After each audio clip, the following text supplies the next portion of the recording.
This is just a quick tutorial about how to use the Qualitativity plugin to conduct a key logging session in Trados Studio, whether that's with editing, post-editing, translation, whatever the case may be. Assuming that you have already downloaded the Qualitativity plugin and have it installed and have the latest version installed, because key logging I think was added sometime around December of 2019 or January of 2020, if I'm not mistaken. So you need a more updated version. But anyways, once you have a project where you want to do the key logging, or in our case, if you create a new project, just give it whatever name and give it a text that we're going to translate, and make sure the languages match the language pair that you are working with.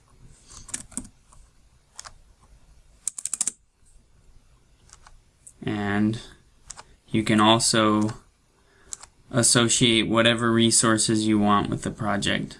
So automated translation resources, translation memories, term bases, whatever resource you want to associate, you can. I have this project template set up so that there's no term base. So I'm going to finish setting up the project.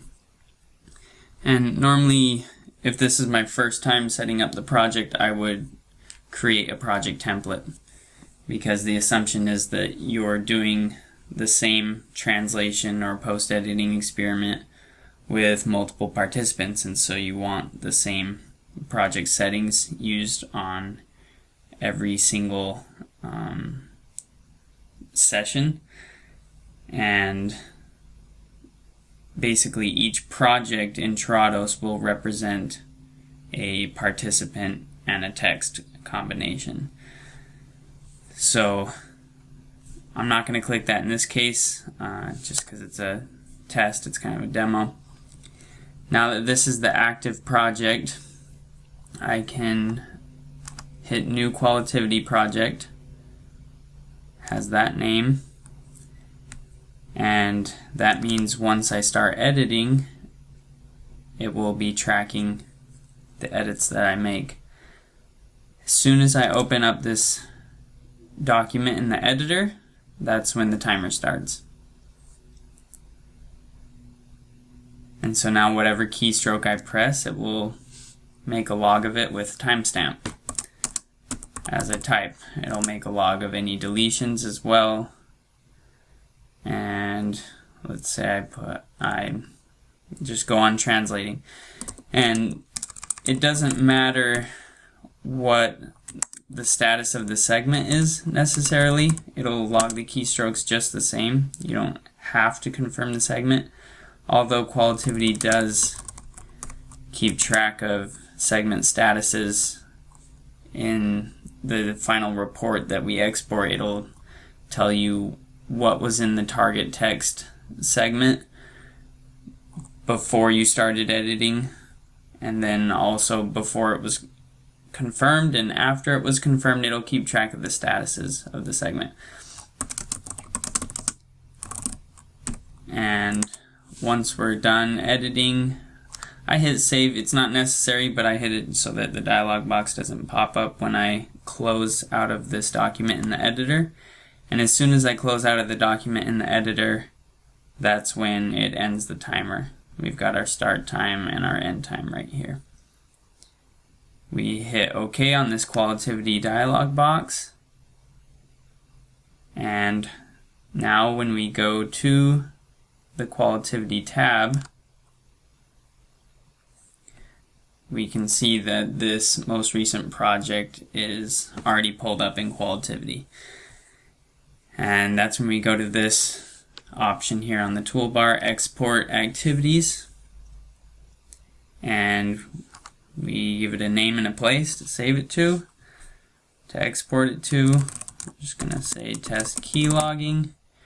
Normally what you would want to name this, especially if you're going to upload it to the CRIT Translation Process Research Database, is you want to name it with its participant number and text number for your study.